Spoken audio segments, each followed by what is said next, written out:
Welcome to another episode of the MMA Lock-Cast. Whoa, I really fucked that one up after 80-something episodes.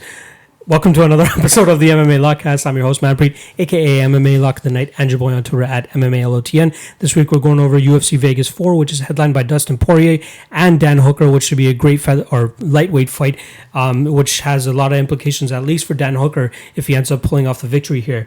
Very excited for this card. There's a couple other fights I'm really looking forward to, but we'll get into those breakdowns very shortly. Let's quickly go over UFC Vegas 3, which was the last event, and we'll quickly go over my bets for that card. My lock of the night play, 4 units at plus 119 for Courtney Casey and Julian Robertson to go under 2.5. That whiffs. That was my second ever plus money lock of the night play. So shitty that one missed by 2 minutes. I knew Julian Robertson was going to be aggressive from bell to bell. And it was unfortunate that she wasn't able to pull off that submission 2 minutes earlier, because I thought she would be able to get her, or at least get herself into some trouble that Courtney Casey would be able to capitalize. Man, there was like 15 seconds left before the under would have hit, and Courtney Casey went for this armbar, and I was just like, oh my God, hit it. I love Julian Robertson, but I don't care if you get tapped out right now.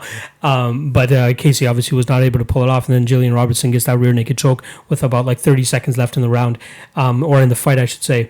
And then our other loss was 1 unit plus 108 on Lyman Good. Bilal Muhammad looked great. He went out there and put on put on a really good performance against Lyman Good.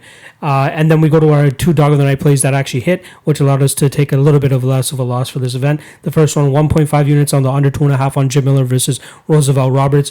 Great hit there. I wish I picked or bet Jim Miller. I did pick him on the podcast last week, if you guys were listening to that.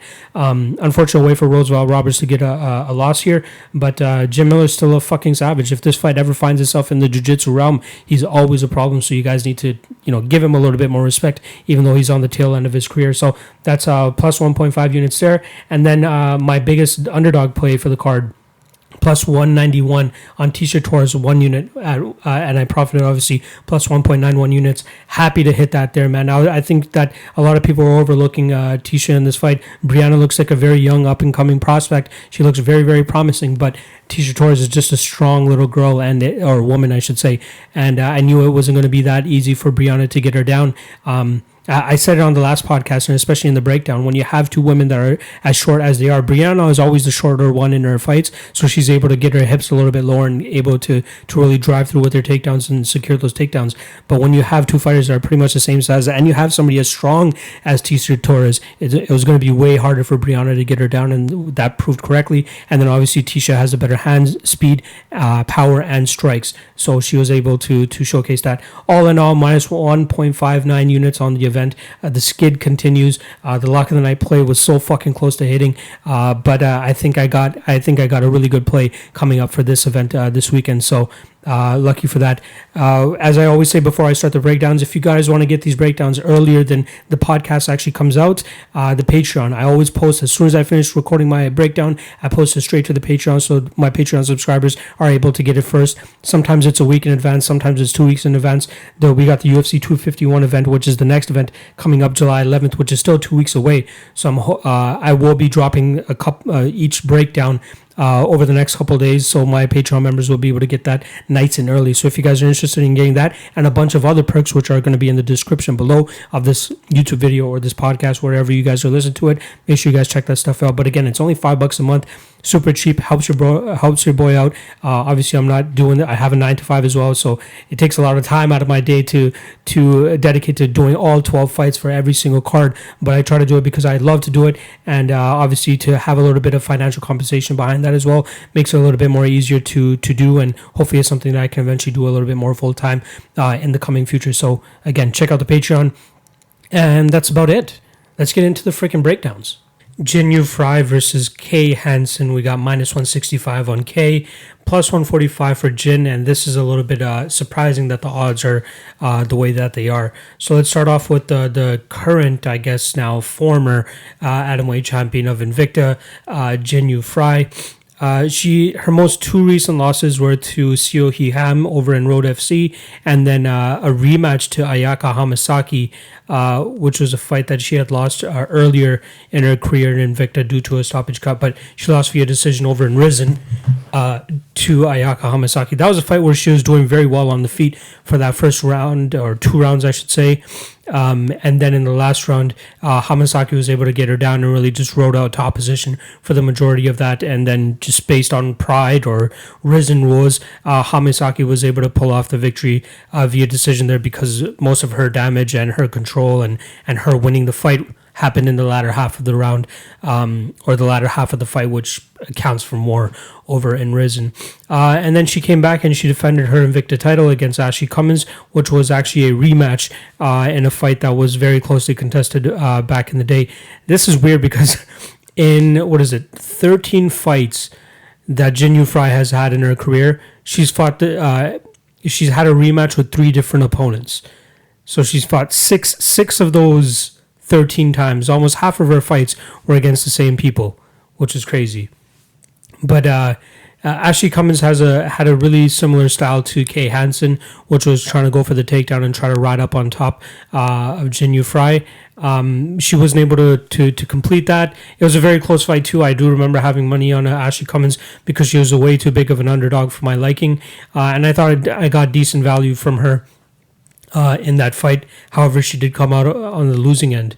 Frey is a very strong and imposing woman. She's quick with her hands. She's definitely going to have the striking advantage in this fight against Kay. But the issue is another atomweight. You know what I mean? Making her UFC debut, going up a weight class because they don't have the atomweight division in the UFC. And I thought, like, before, Jinh was... I guess anybody who wants to, like, make it to the UFC is willing to make compromises even if, they don't have the division that they fight in. So it's unfortunate that Jin's going to have to, make her UFC debut at a weight class above against a pretty physically strong woman in Kay Hansen. I don't even know if you can call Kay a woman at this point. I think she's still 20 years old, if I'm not mistaken. Yeah, she's still 20, which is insane. She'll be 21 in August, so she's not even legal in the States, which is crazy. But Kay's game plan is pretty straightforward every time she fights. She even wears it on her chest. Like, more often than not, she's wearing a 10th Planet Jiu-Jitsu rash guard, which just lets you know what her what her game plan is pretty much going into it. She makes no bones about it. If you watch if you just skim through her tape, you'll see that she just wants to get this fight to the ground as soon as possible, try to implement her jiu-jitsu and probably get a submission of some sort. I think she'll have it's tough to tell here because her takedowns sometimes seem too desperate. I think Jinh might have some success in terms of stuffing them here, but if I'm just not sure what the strength advantage really is going to be. Kay Hansen standing at 5'3", with a 63-inch reach. Jinh Frey, same height, 65-inch reach. But it looks like Kay is thicker built and Jinh is more muscularly built. That just sounds so wrong coming up, but I'm sure you guys know what I mean just by saying that. Yeah, I'm not sure if Kay's going to be successful with the takedowns. She could be. Again, it's going to come down to the strength, and I'm not completely sold on Kay either. She's very desperate to get those takedowns. She doesn't really even fuck around much on the feet, and I think that's where she'll have the most problems against Jinh. If Jin's able to keep this on the feet, I think Kay's going to be a fish out of water, and it's tough for me to trust a fighter that just seems so one-dimensional. I think Kay still has a ton of room to grow. Again, she's super young. She's had 9 fights in her career. Maybe not against the top flight competition. And then when she did fight anybody that would offer up a little bit of resistance in the clinch game or the jiu-jitsu world, she had a little bit of issues. Yeah, it's tough for me to figure out which side to go here. So in that case, I'm going to have to go with the dog. You got to go with Jinh Frey here, the more tested woman. She's fought a higher level of competition. She's fought in Risen as well too, which definitely helps in terms of experience. Kay is still again a young up-and-comer, doesn't have the most amount of experience, and this is by far the toughest test she's going to have to fight. It's to get plus 145 on a former atomweight champion, even if she's going up a weight class against a girl that's relatively unproven. And again, even 6-3, like her record's not the greatest either. Level of opponent is not the greatest either. And I think Jinh can definitely hang on the feet and probably, stuff takedowns. That's what it's going to come down to. If Jin's able to keep this on the feet, she's going to light up Kay Hansen on the feet. So I'll go with Jin here. I think I'm going to take her to win by decision.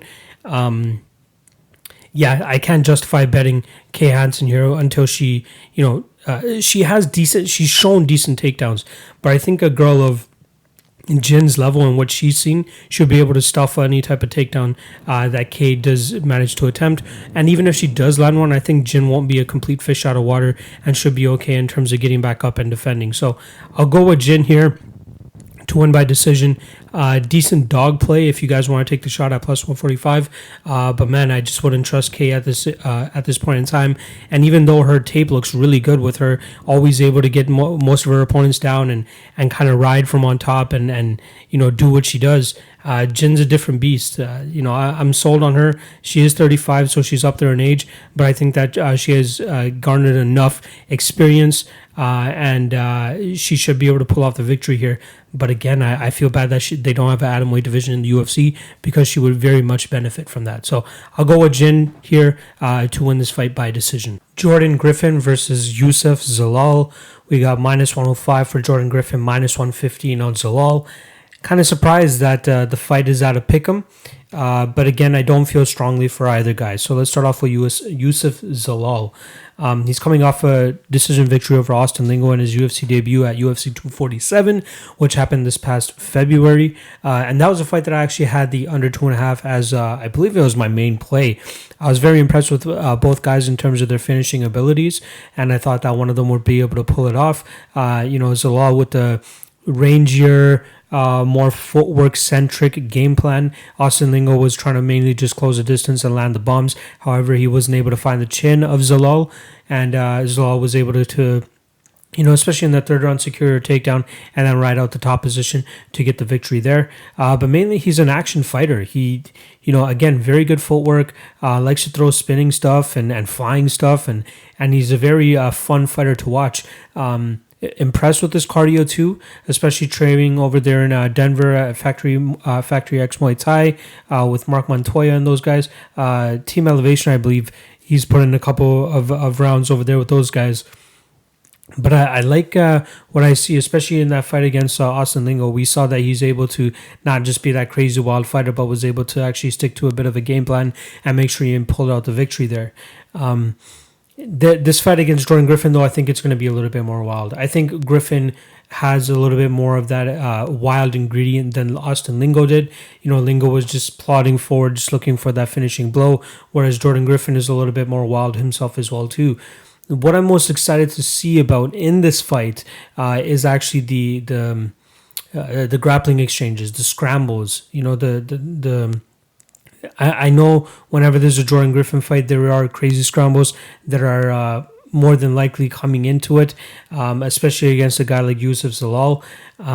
I expect Zalal to have the slight advantage on the feet here, but if it gets into the grappling situations, I think it gets a little bit hairy for Zalal, even though he has a couple of submission victories to his name, including a Darce choke. He has interesting and decent Darce choke attempts. How he wasn't able to actually pull it off against Austin Lingo last time around was a little bit mystifying, especially since he had a couple of them and they seemed very tight. I expect him, if he tries to pull the same thing against Jordan Griffin, Griffin will be able to get out, which would allow Griffin to secure a more dominant position and possibly, pull off a victory that way. One line that I am intrigued by here, and I'm not letting the last one scare me as much, but the under 2.5 at plus 145, plus 140 is very enticing. Again, both guys have finishing ability, but I think the fact that they're both wild, especially Jordan Griffin too, it would lead to more compromised positions and situations for either guy here. It's tough for me to pick a spot. I'm kind of leaning Zalal here, again, with having a little bit better striking and a better footwork. But when we do start seeing those grappling and scrambling situations, it's going to get interesting for either guy. Yeah, very tough fight to call. I understand why it's closely lined, but I thought it would be a little bit wider, at least for Griffin. But I'm seeing the Zalal bets out there, so I'm kind of understanding that now.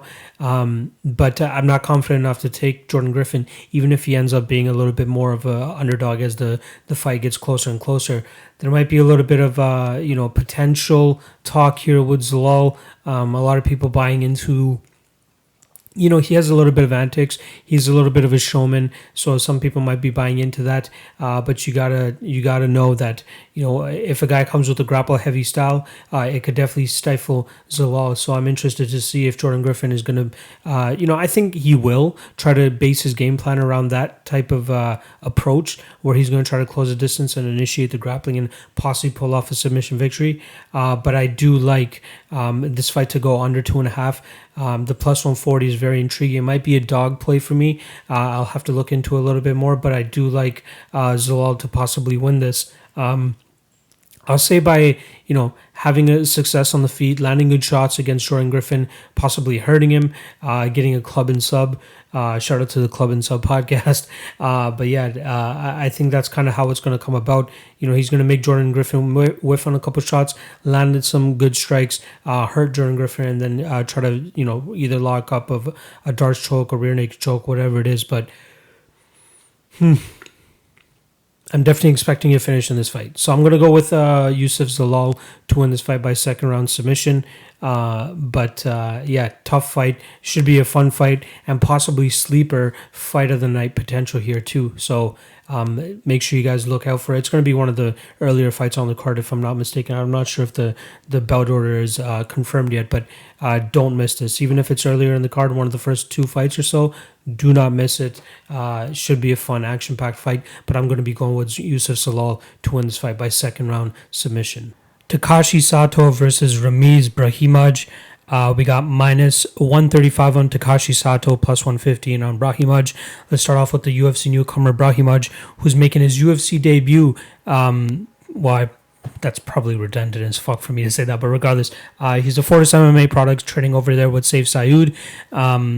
He's coming off only one victory, and that's, again, a huge attribution to the fact that UFC is really just scouring for any and all fighters that are willing to fight during this pandemic.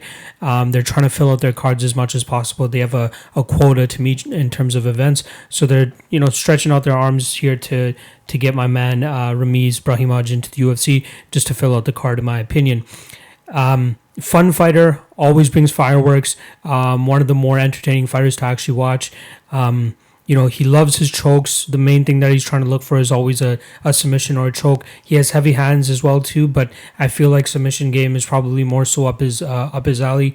But that submission games comes from really hurting his opponents on the feet and putting his hands on them. His loss to Justin Patterson really shows what happens if he's not able to actually get that finish.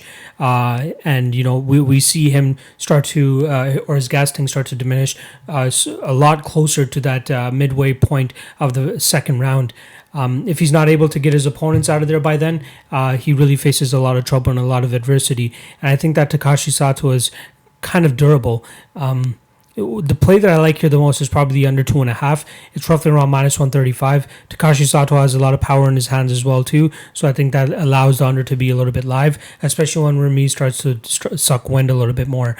It's tough for me to pick a side here because, again, Sato got put out in his last fight, and then eventually, I believe it was a choke that eventually led to his demise. Yeah, it was a rear naked choke by Bilal, but I believe Bilal actually rocked him before that. I think Sato is more technically sound on the feet. Ramiz may not be as much. He's more of an entertainer, and I think that's another reason why they brought him into the UFC, because they know he can bring an entertaining fight, especially against a guy like Takashi Sato, who's going to be willing to stand there and bang with him as well too. Toss-up fight for me, but the best line, in my opinion, is the under 2.5. Both guys are finishers and can be finished, so there's that. But yeah, I like Takashi Sato here. I'm going to take him to win by second round TKO, but the under 2.5 is probably the way to go. Philipe Lins versus Tanner Boser. We got minus 115 on Tanner Boser, minus 105 on Philipe Lins. Let's start off on Philipe Lins, who had just recently fought against Andrei Arlovski and lost a very close unanimous decision. That fight actually took place on May 13th, so just over 5 or 6 weeks ago. And my concerns going into that Philipe Lins fight pretty much came true. And I kind of wish I hit Andrei Arlovski, but I didn't. I actually passed. Philipe Lins, very accurate and precise striker and a very efficient striker. But with that said, sometimes he leaves his output to be, something to be lacking.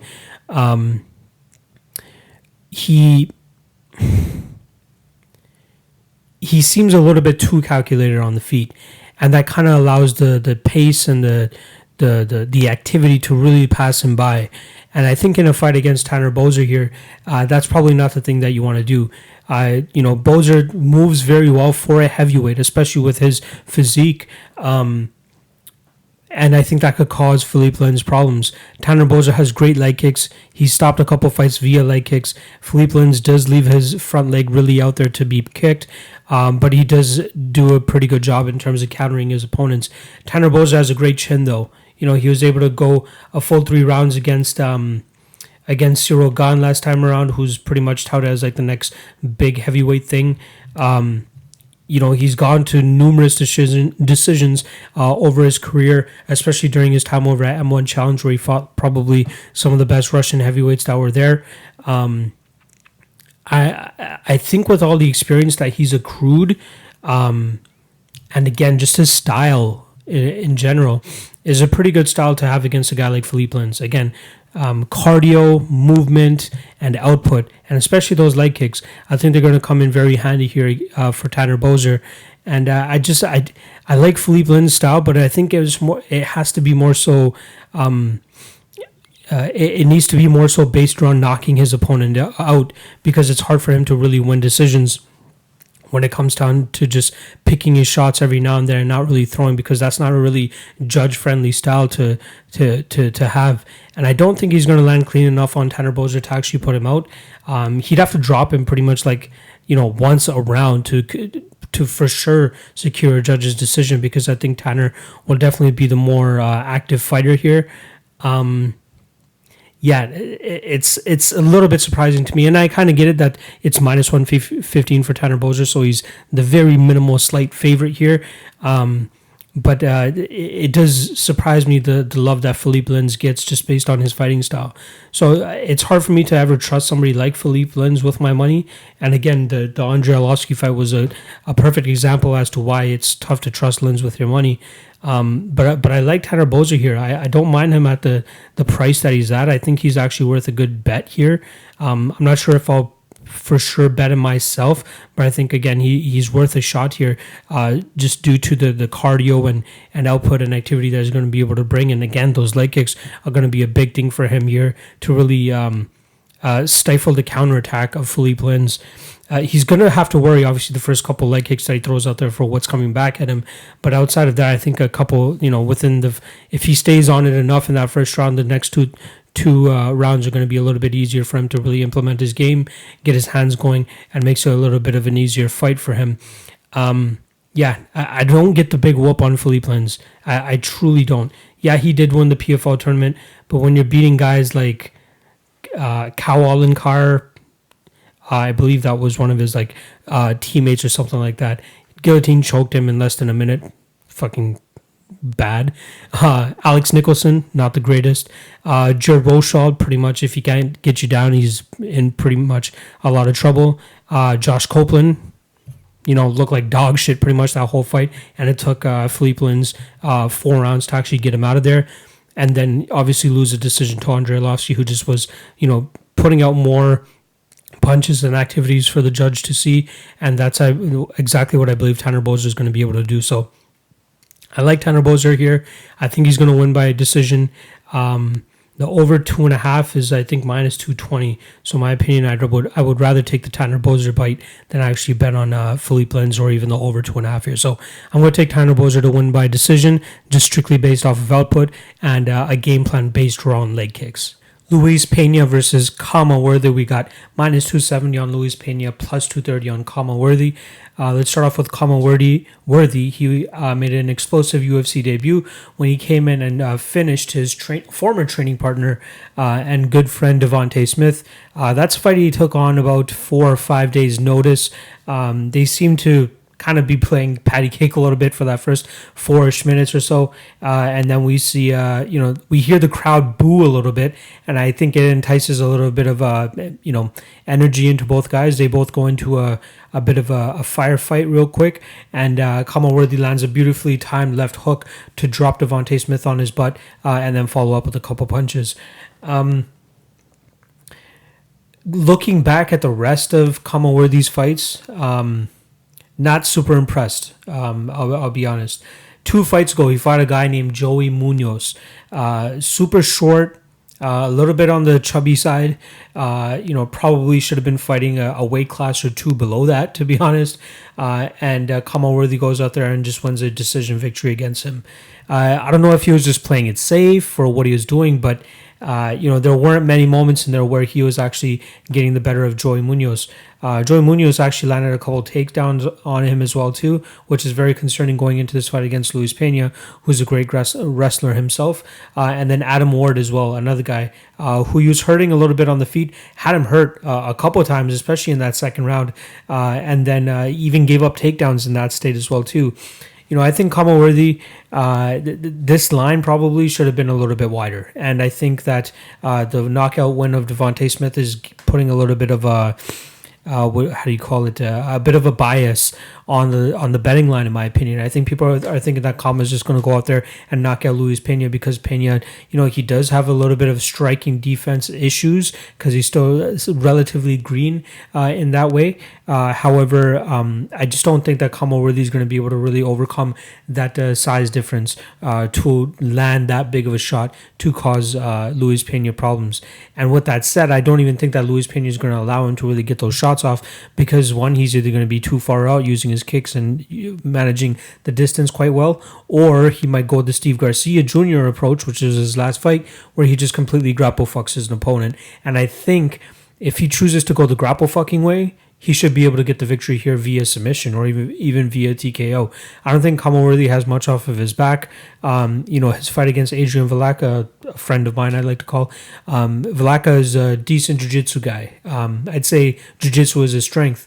And, pretty much any and every time that Khama Worthy was in that top position or anything like that, he didn't want any problems with it. And I think Luis Pena poses a lot more problems for him than Adrian Villante did. You're talking about a guy that's I just want to confirm, I believe it's 6'3", that he's standing at 155. Yeah, 6'3", 78-inch reach for a 155-pounder is just insane compared to a 5'11", 74-inch reach for Khama Worthy. It's nuts the amount of confidence that Khama Worthy was able to gain with that Villante Smith knockout, but I think it really it really helped him to have his his debut, his UFC debut against a close friend of his, just so he feels a little bit more comfortable in there. It seemed like he didn't have many nerves going into that fight. He goes, probably just another sparring session type thing for him, especially, again, seeing a familiar face and kind of knowing his tendencies already due to the fact that they've been training together for as long as they were. But now here he is against a legitimate stiff test in Luis Pena. And one last thing about Villante Smith, super green. The guy's been pretty much getting most of his victories via knockout, hasn't really been tested. So I was surprised that he was a minus 1,000 favorite going into that fight. Even, considering that Khama Worthy was taking that fight on super short notice. But Luis Pena, completely different monster. He had that slip up in the Frivola fight, which was a very close fight. It could have gone either way, so you can't really knock him for that loss there. And then he comes back very, very strong against Steve Garcia and just puts on a grappling clinic. Had Garcia pretty much had his back the entire fight. Surprised he wasn't able to get this rear naked choke finish there. However, I think against a guy like Khama Worthy, he might be able to get that finish. Worthy has been put out a couple times There's a reason he, didn't make his UFC debut until he was 33. He's just a mediocre fighter. I think he could, pretty much just hang on the outsides of the lightweight division. I don't think he'll ever really be a top 15, top 10 kind of guy. And I think that Luis Pena is just a super tough matchup for him. One interesting thing that we did see from Luis Pena last time around was the fact that he had moved down to Coconut Creek, Florida to train at an American Top Team. And that was evidence of, we saw King Mo Lawal in his corner for that fight. King Mo Lawal also has ties to AKA, which is the gym that Luis Pena came from. So there's probably still some ties there for Pena. And I don't think he would completely cut off, he wouldn't cut off AKA strictly due to that Matt Favola loss. I like his style. In a couple of past breakdowns I've had of his, I always called him Super Green, and I always said he was a work in progress. But I think he's slowly making that transition to becoming a legitimate UFC fighter. So he is definitely, making the most of his time down at ATT because that's still the gym that he's training at. I'm a big Luis Pena fan.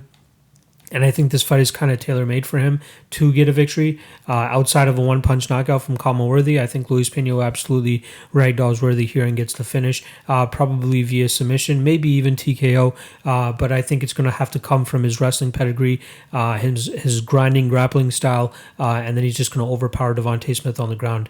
I'd be very surprised to see him hang on the feet for longer than a half a round here. If he does, big mistake on his end. He can hang there, but he's making the fight a lot closer if he keeps it up in the stand-on realm. So I expect him to fully utilize his grappling here, his wrestling, get this fight to a much safer spot, and then pretty much overwhelm Khama Worthy on the ground there and get the victory via TKO or submission. I'm going to call it second round. I like Luis Pena here. Possible lock of the night play as well. Minus 265, minus 270. I don't mind paying that juice for a fighter of Luis Pena's caliber, and especially in this matchup against a guy like Khama Worthy, who's really only advantage. One thing I will give Khama Worthy, decent leg kicks, just doesn't throw them enough. Maybe he approaches the game plan differently here and tries to attack the legs of Pena earlier. But with leg kicks comes the opportunity for takedowns as well too. So I can see Pena capitalizing off of that as well. So it's really tough for me to see Khama Worthy coming out with the victory here, which is why Luis Pena more than likely will be my lock of the night play for this card.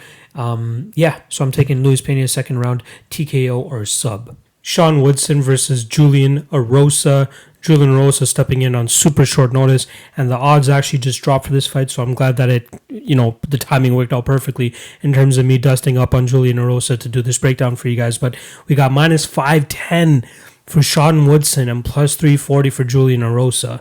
So let's start off with Sean Woodson. 7-0, still a prospect. He's 28 years old, so he's still, reaching his prime. Trains with James Cross and those guys down in St. Louis, Missouri, and has one fight under his belt where he won a unanimous decision victory over Kyle Bochniak in a fight where he was able to stifle the shorter fighter, keep him on the outside, and land beautiful knees up the middle. But man, the guy's such a interesting fighter. Standing 6'3", and I think he's a 145er. Obviously he's a 145er. 6'2", 79-inch reach as a 145er. That's kind of insane that he has such height and such size for this division. The last guy I can think of that had like such a huge size advantage, or not even advantage, but just seemed so big for his weight class, was George Roop. But Sean Woodson has way more skills on the feet, in my opinion. Shout out to George Roop with that knockout of the Korean Zombie in WEC. If you guys haven't seen that shit, was it I'm pretty sure it was WEC. But either way, if you guys haven't seen that, make sure you guys check that shit out. Shout out to Tallman. But anyway, back to Sean Woodson here. With his range, man, it's insane that he's able to land some of these shots and get out of the way of most of the shots coming back at him. He does keep his hands down a lot because he's able to evade strictly just moving his head back and moving his torso back. So some guys are going to have issues trying to reach him. Woodson's going to have to be careful here against Erosa. Erosa's a little bit of a lankier 145er. So he might be able to catch Sean Woodson in a spot where Woodson doesn't think that he can get caught. I love the weird and awkward and unorthodox style that he has with his hands, where he just changes up pace so quickly with an uppercut or a hook or whatever it is. He's able to just flow with his hands, and nobody can really do anything about it. Like Kyle Bochniak had a lot of trouble trying to figure out what was coming at him because Woodson was just able to move his arms around, and when he wanted to, he could just put power behind one of those movements, and it could really sting a guy. His jab looked beautiful. His knees up the middle just looked fucking phenomenal as well too. Very, very impressed with Sean Woodson, but minus 510 is a little bit crazy in my opinion. Obviously, don't play that guy straight. I think I'd say he's parlay worthy, but what I'm looking for here more so is the fight doesn't go to decision or even the under. At minus 120, the fight doesn't go to decision. That kind of leads me to believe that the over-under will probably be released at 2.5. And if that's the case, we'll probably get a little bit of plus money on the under 2.5. And if that's the case, I got to take the shot there. Both guys are primarily strikers. They have some power. And one of the things that I really noticed with Julian Erosa is that he has this weird hunched over style where he does like to throw winging shots. Nothing super technical. He has decent kicks, but the one thing when he is hunched over and throws some of these shots, he dips his head a lot. And in that case, I think that Sean Woodson is going to be able to bring up one of his knees. He's very sneaky when he throws his knees out there. And I could see one catching Julian Erosa flush on the chin that could possibly put him out and put him down to end the fight. I love what I've seen from Sean Woodson so far. I think the minus 510 is a little bit of a stretch considering that he's only 7-0. Let's not get too ahead of ourselves. Again, I do love what I see from the kid, but we still need to see him, tested against some more people. Kyle Bochniak, decent fighter, but stylistically a pretty good matchup for Sean Woodson to go out there and have gotten the victory there.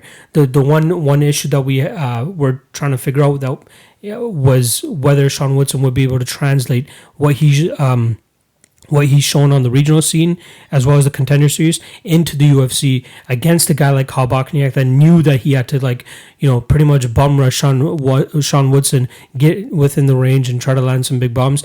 And Woodson did a great job of keeping him on the outside, threatening with beautiful knees. Even when Bochniak was trying to get the fight to the ground, we saw Woodson pretty much like a cat. Anytime, Bochniak tried to slam him or anything like that, he was right back on his knees and his hands. And next thing you know, he was back up on his feet. Very impressed with Woodson. Slow down with a minus 510. Possible parlay piece there. But, Julian Erosa, it's going to be a tough first fight back for him in the UFC. I believe this is going to be his third stint in the UFC. He was coming off 3 straight losses: Devontae Smith, Grant Dawson, and then Julio Arce. And then after that, he had one fight in Cage Sport for a fight that I was not able to find tape on, unfortunately, against AJ Brown. He won that fight via choke in the first round. And now here he is stepping in on short notice for Sean Woodson, against Sean Woodson, because Kyle Nelson was not able to get his visa to get over the border to get into the States to fight Sean. And I thought that would have been a banger of a fight too. But I'll take Julian Erosa as well too. He's a fun fighter, and Woodson again. It's going to be interesting to see how he continues to develop his game in the UFC. And this is a great test for him for a very seasoned and veteran striker like Julian Erosa. The guy is coming into his 32nd fight. So this is a perfect matchup for Sean Woodson to really test his skills out and see if he's, this is not going to cement whether he's a championship material or a contender material yet, but you got to bring guys along this nice and slowly, and I think this is a perfect showcase fight for Sean Woodson. I'm expecting a knockout, which is why I would rather go with the under 2.5 than actually play Sean Woodson. Again, the fight doesn't go to decision. It is currently lined at minus 120, which again leads me to believe that it'll probably be over under 2.5, and I'll probably take the under 2.5 at slight plus money. So we'll see how that goes. But yeah, I'm gonna go with Sean Woodson to win this fight by second round KO, probably even first round KO. The guy's good, and I can't wait to see him perform. Maurice Greene versus Gian Villante. We got minus 230 for Maurice Greene, plus 190 for Gian Villante, and I absolutely understand this line. The under 2.5 just for kicks is minus 160, but there's a good chance that this fight actually sees the judges' scorecards. So Maurice Greene is normally the better fighter in terms of being the more active, more agile, which is kind of weird to say for a guy as big as he is and probably not in the greatest shape either. From what I remember when he was on The Ultimate Fighter as well too, he used to be one of those guys that would smoke too, which is kind of weird. And I mean cigarettes, not even the good stuff. But he's carved himself out a decent, spot in the heavyweight division. Last time around, he obviously lost to Alexei Oleinik in a fight where, he played around on the ground a little bit more than he should have. His path to victory, or best path to victory in that fight, even though, his jiu-jitsu was decent, it's not Alexei Oleinik level. His path to victory in that fight should have been just stick and move, because he probably would have been able to outstrike Alexei Oleinik on the feet without any issues. And we all know what happens. Alexei Oleinik still is able to pull off the armbar in that fight with 22 seconds left in that round. In this fight against Gian Villante, though, I think he'll be able to... Gian Villante is not the greatest at one thing either. He doesn't have crazy knockout power either, so I think that Maurice Greene will be fine on the feet. So I think that Greene will probably just, dance circles around him. Won't really have too many issues in terms of, landing and getting out of the way. And if he really wanted to, I think he could really get this fight to the ground and really test out his jiu-jitsu. I don't think Gian Villante has crazy good jiu-jitsu either. This is the first time we're going to see Villante at heavyweight as well, too. As we know, he was scheduled to fight Ben Rothwell before he had to pull out of that fight. And that was the first time we were going to see him at heavyweight. Unfortunately, now he's coming in against Maurice Greene. And I think that's a fight that it's a little worse for him in a sense. Like Ben Rothwell will obviously be able to overpower him and make it a much more difficult night. But Maurice Greene is going to be able to move a little bit better. I think he has the better jiu-jitsu here as well too, or at least the more offensive and the more willingness to use it. With Ben Rothwell, we know we don't see it as much, so it could be it could be something that we'll see a little bit more from Maurice Greene here. So I'm expecting him to take this fight to the ground. I'm expecting Gian Villante to be sucking wind, midway through the second round, later in the second round, and we'll see Maurice Greene start to take over even more and more at that point. But even before then, I think we'll see Maurice Greene get him down and catch him in some sort of submission, or at least TKO him from the top. I'm not a Gian Villante fan, as you guys can already tell. I just think he's not a good fighter. He has athletically, he has the skills, but actual intangibles, he just doesn't have it. He's not even a coachable fighter either. I love, sometimes just the only reason I watch his fights is just to see his coaches, notably Keith Trimble. I'm not sure if he's actually coaching him still, but I love seeing him just tear into Gian Villante, like just saying certain things, then Villante just doesn't even hear him, doesn't even bother listening to him, and then goes out there and lays an egg. So Villante is just not a good fighter. Trains with a decent camp, but still it doesn't translate into the cage. So I'm expecting Maurice Greene to absolutely go out there, get top position, and just make it a really difficult evening for Gian Villante. So it's either a submission for or Maurice Greene, or a knockout for Maurice Greene. I'm going to call it second round. Hopefully that's the end of Gian Villante. He's not UFC level. He doesn't deserve to be in the UFC. So this should be the end of him, in my opinion. So once again, I'm going to say second round, TKO or submission for Maurice Greene. Brendan Allen versus Cal Daukaus. We got minus 300 on Allen, plus 250 on Daukaus. Let's start off with the UFC newcomer, Cal Daukaus. He is a veteran of the UFC Dana White's Contender Series back in 2019. He got a unanimous decision victory over Michael Lombardo. That name always trips me up because I have a good friend with the exact same name, so it always throws me off to say that name and think of a fighter. But that fight was heavily dominated by a lot of the grappling on Cal Daukaus' part. He had plenty of opportunities to finish that fight, just wasn't able to come up with the submission there. Michael Lombardo was very, very resilient in terms of staying out of chokes and defending these submission attempts. And then after that, he comes out with 2 straight finishes in his CFFC just to defend his title over there. And I think that was enough for the UFC to really want to bring him back. I believe this is actually on short notice as well too, and not just COVID reasoning, short notice, but Brendan Allen was actually supposed to fight Ian Heinisch, who was making a quick turnaround, but he was unable to compete at this event. In steps Kyle Daukaus, and I think this is a pretty bad matchup for him here.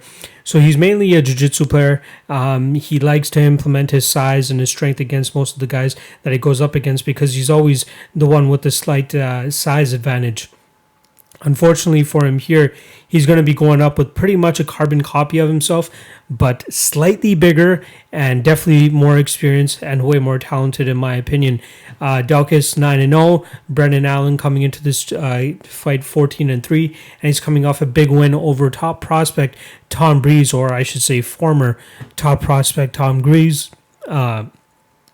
Tom Breeze, and even before that, he was able to go out there and tap Kevin Holland, who, in the past has shown great submission defense, especially in his fight against Gerald Meerschaert. But the fight that really stands out for me for Brendan Allen was his 5-round war against Anthony Hernandez, who probably is on the chopping block in the UFC now. But that was a great back and forth fight, a lot of reversals, plenty of action-packed striking exchanges, but I just think overall here, Brendan Allen is just a better fighter.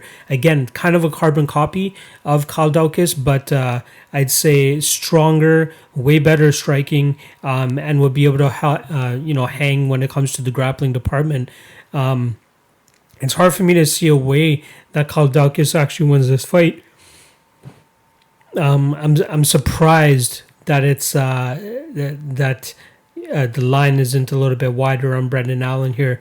I'm doing my best not to pull the trigger here in case, I've always had bad luck when it comes to betting on fights that have UFC debuts in it. But here it just seems like a complete wash in terms of Brendan Allen going out there and just smashing this guy. I think he has a really good opportunity to do that. It's hard for me to see him get locked up in any one of those dart choke attempts that Kyle Daukaus likes to throw out there. I think even if he gets to the ground, Allen will have the superior top control and wouldn't really have to worry about getting choked out or anything like that. He's going to have the strength advantage too. He's going to have the experience advantage as well as the striking advantage too is going to come into a big part here because I think he has good enough takedown defense to make sure that this fight stays on the feet if that's where he wants it.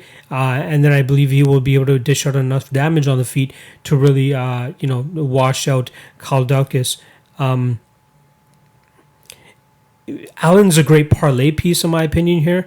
Minus 300 has enough value to a parlay considering the discrepancy in terms of skill here.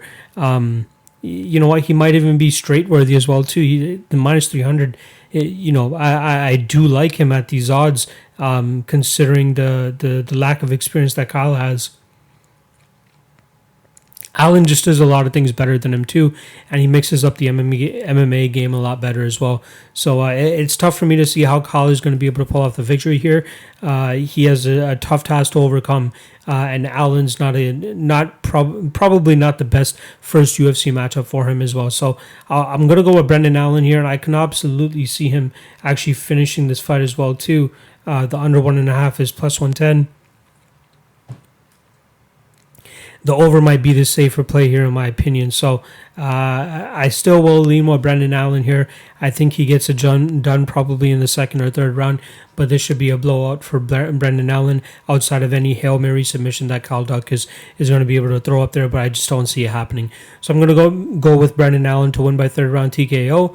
The over 1.5 at minus 130 isn't that bad of a price. But yeah, Brendan Allen, third round TKO. Mike Perry versus Mickey Gall. We got minus 310 for Mike Perry, plus 255 for Mickey Gall. Classic striker versus grappler matchup right here. We'll start off with Mickey Gall, who's a little bit more green here. 6'2". The interesting thing that we'll need to look at here is actually the 6'2" inch height for Mickey Gall. And we got, I believe it's 5'10" for Mike Perry, 74-inch reach for Mickey Gall, 71-inch reach for Mike Perry. So obviously, Mickey Gall is going to be the bigger, slightly longer guy in there. And I don't think it's going to be the striking where this is actually going to be the advantage. I think it's going to be the grappling where Mickey Gall is going to hope to have this fight. Last time around, we saw him against Salim Tahari, or Tori. Butchering that name probably. But That was a fight where he took a grapple-heavy approach, even if it was just clinching up against the cage. He had Salim's back multiple times on the feet, but was never really able to capitalize on it in terms of actually getting him, to the mat and actually utilizing that back position. The fact that he wasn't able to do that against a guy like Salim was very concerning, per se. I was hoping that Mike Perry, might...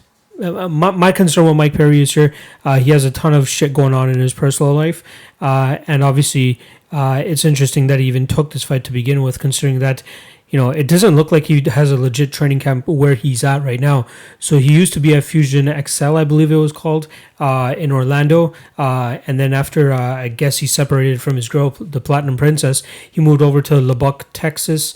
And I don't know what the fuck is over there. It doesn't seem like he has like the highest level of training over there or even coaches to begin with. We just saw him release a couple of days ago a picture of, his girl's corner pass.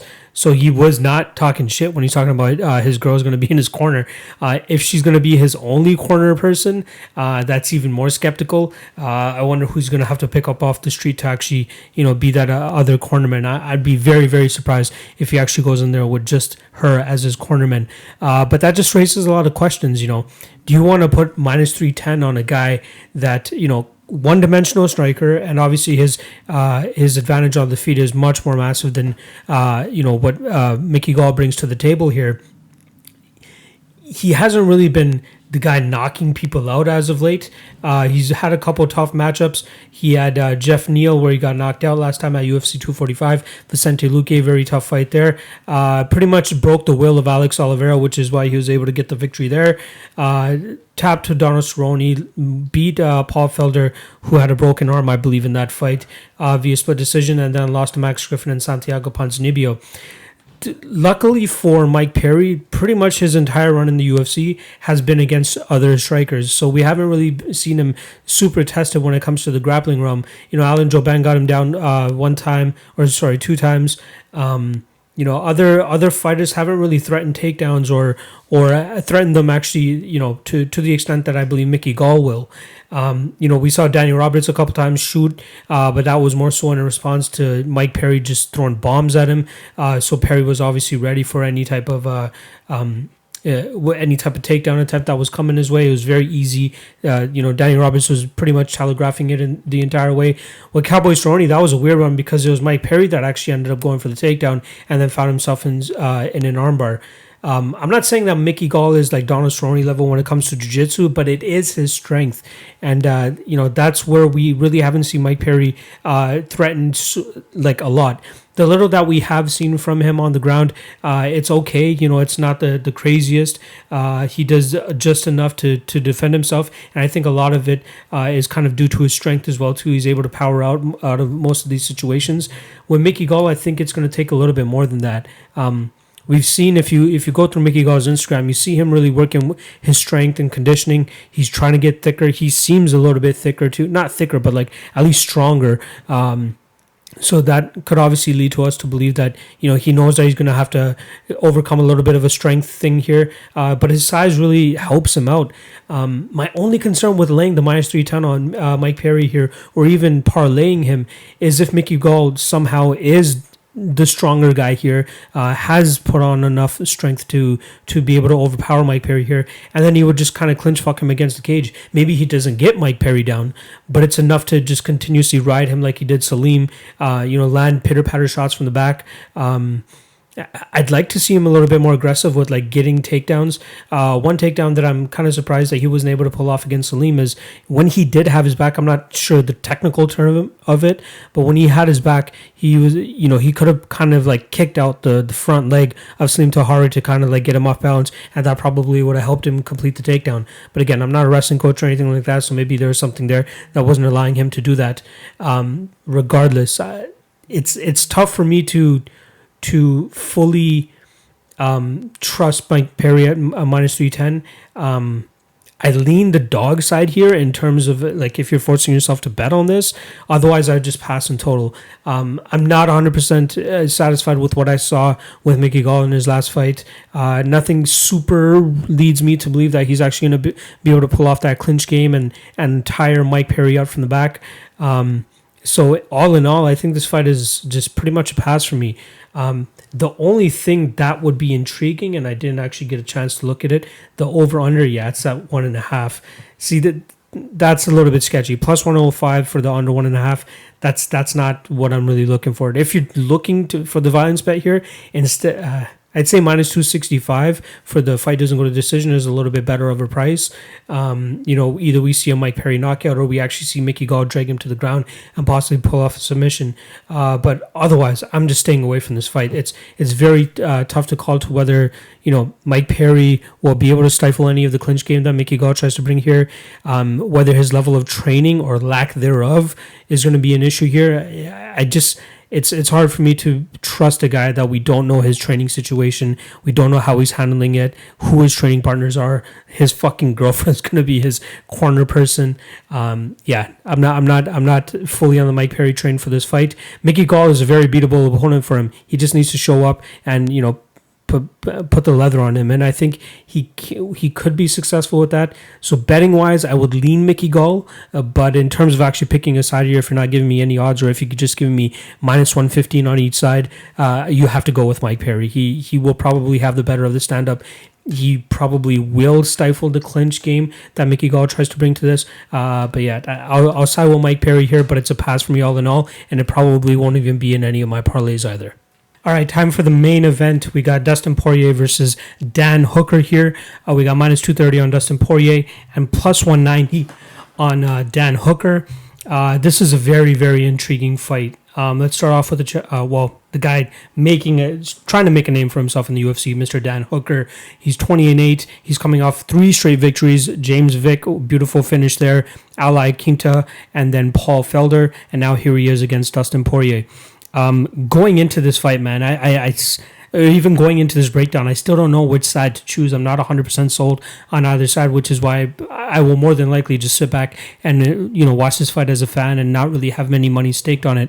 But with that said, that's why you guys fucking come to me for advice and want to know what I think in terms of what's gonna transpire here. Let's start off with Dan Hooker's last fight against Paul Felder. I scored that fight for Paul Felder. Aesthetically, it looked like Dan Hooker should have won, but in terms of damage actually done, it was actually, Paul Felder, he looked like he took more damage.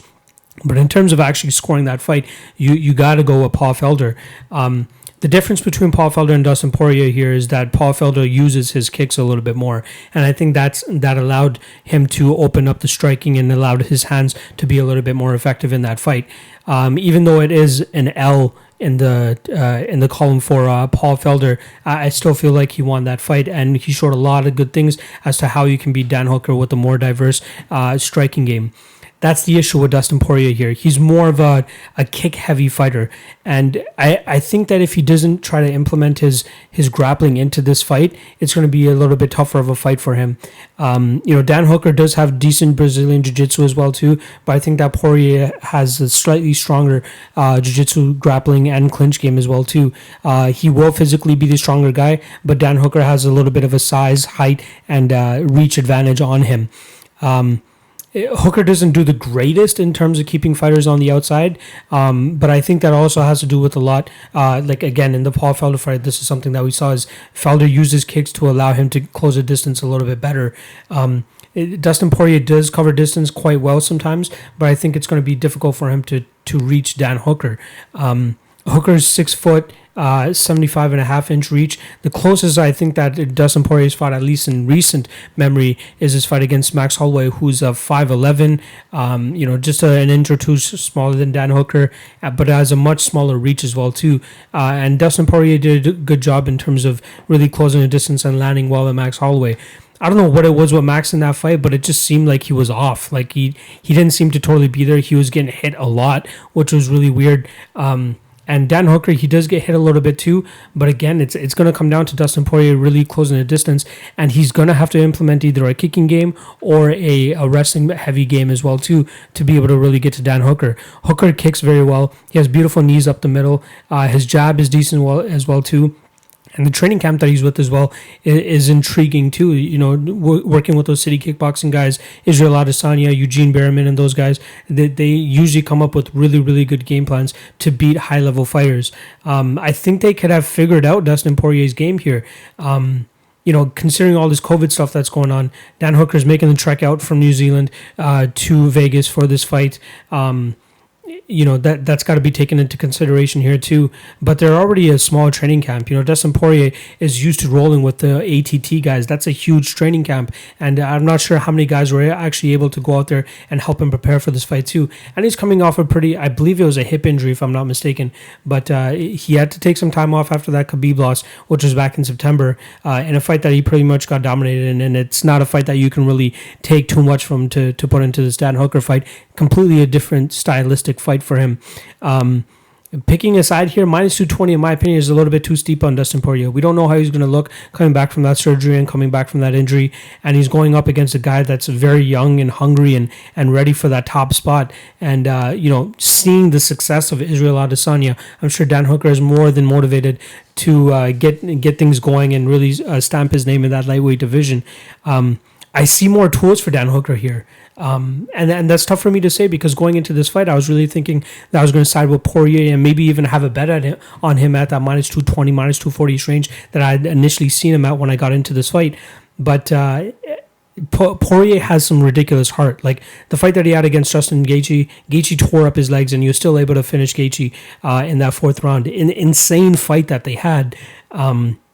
And I know that Gaethje wants that fight back too. So if Poirier is able to string together a win here, maybe another one, he could find himself fighting Justin Gaethje one more time. But to be honest, if you're really putting a gun to my head, I gotta side with Dan Hooker here, and that kind of sucks for me to say because I'm a huge Diamond fan. You know, I think that he has a ton of skills, but stylistically, this is a very tough fight for him. I don't think that Dan Hooker should be this big of an underdog. Plus 200 is a little bit ridiculous in my opinion. But again, I count out Dustin Poirier here and there. Like I bet him against him with Anthony Pettis before we found out the fraud that Anthony Pettis was. I believe I bet him with Max Holloway as well too, and he showed up in that fight too. And I rate those guys a little bit higher than Dan Hooker here, but stylistically, those are completely different fights. Dan Hooker is a completely different fighter too. He has great 5-round experience from his last time out as well. You know, Dustin Poirier has gone 5 rounds a couple times himself too, but getting that 5-round experience against Paul Felder, I think is only going to do good things for Dan Hooker. It will allow him to finally understand, you know, okay, this is what it feels like to be in a 5-round fight. This is how I should exert my energy throughout it. And then again, having a mastermind like Eugene Berriman behind him is really, really good too. So yeah, I gotta side with Dan Hooker here, and I can't believe I'm actually saying that, but I'm gonna pick Dan Hooker here. I think he gets it done probably via decision or maybe even a late stoppage. But yeah, I like Hooker here to just be a little bit more versatile on the feet. And if this fight does get hit the ground, I think he can hold his own.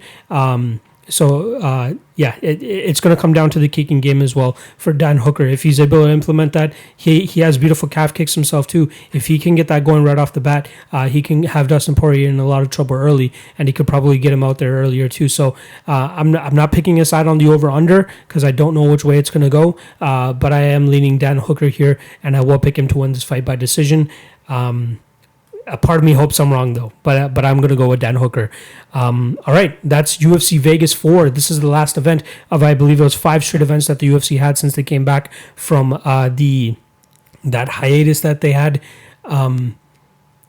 The next event that we have is UFC 251, which is just going to be an absolute banger. We got 3 title fights right off the top. Speaking of Max Holloway, he's trying to get his title back from Alexander Volkanovski there. Kamaru Usman against Gilbert Burns, great fight. And then there's, Peter Yan against Jose Aldo for the vacant bantamweight strap, which should be a great, great fight as well too. There's a bunch of other great fights on that card. I can't wait to break it down for you guys. We have 2 weeks until then. 2 weeks until that fight week. So if you're on my Patreon, you guys already know that you guys are going to get the early breakdowns. I'll be sure to have that up and running for you guys. I'm going to be getting into those matchups over the next couple of days as well too. So if you guys want to get these breakdowns nice and early, just hit up the Patreon. It's $5 a month, easy peasy. You guys get all this content nice and early, and then a bunch of other perks that I'm going to have in the description below. So make sure you guys read that. And then lastly, before I get out of here, the Lock of the Night Challenge, the deadline is on Sunday, the day after this event, 6 p.m. Eastern. the last time taking applications at that point. Hit me up on Twitter at MMA LOTN if you guys are interested. Just a quick overview of what it is. You pick one lock of the night play for every event for 6 months, going up against whoever else is in the competition. And then after the last event in December, the winner will be chosen in terms of, well, not chosen, but whoever gains the most profit in that amount of time, the top 3 is going to get paid out with whatever the pot ends up being. Last time around, we had 25 people in the $25 game, and we had 15 people in the $100 game. So I'm hoping to get those numbers up this time around, so we have a bigger pot for whoever comes out as the winner. I don't keep anything for myself, so the entire pot just is given right back to all the top 3 participants. So if you're interested in that, you pick one lock of the night play for every single event. It could be a straight play, it could be a parlay, it could be an over or under, it could be a prop, it could be a parlay of props. I don't care, as long as it's not more than one leg can be from one fight, if that makes sense. But either way, I'll put the Lock of the Night challenge description or link in the description below so you guys can see the full rules yourself. And again, if you're interested, just DM me on Twitter at MMA LOTN. I'll be happy to sign you up and get you ready for that. But again, the deadline is 6 p.m. Eastern on Sunday, the day after the fights. So make sure you guys hit me up for that. All right. That's about it for this episode. I'll see you guys next week, or probably, actually, sorry, not next week. If you're on the Patreon, you guys will see me next week. But the next episode will come out the week of July 11th, which is the fight week for UFC 251. All right. Good luck this weekend. Let's make some money, and I'll see you guys for the next episode.